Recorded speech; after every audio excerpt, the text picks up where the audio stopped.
कि student need justice और supreme court monitor होना चाहिए पूरे इन्वेस्टिगेशन।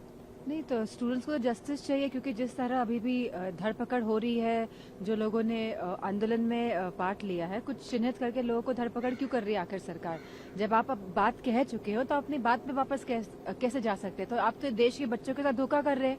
आपने लगातार किसानों के साथ धोखा किया, आपने नौकरियों के नाम पे युवाओं के साथ धोखा किया। अब आप देश के जो छात्र हैं और युवा हैं उनका फिर धोखा कर रहे हैं।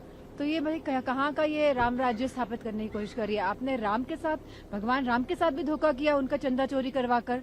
तो ये दर्शाता है कि भारतीय जनता पार्टी की जो मानसिकता है वो किस तरह की है। मैम, चंदा चोरी मामले में पूरे ऑपोजिशन ने भी प्रोटेस्ट किया था, सब लोग मिलकर प्रोटेस्ट किया है यहाँ पर मक्का जी, तो कल भी किया था। हमने कहा था कि हम सभी जनता से जुड़े हुए मुद्दों को पूरे जोर शोर से संसद में उठाने का काम करेंगे। Thank you.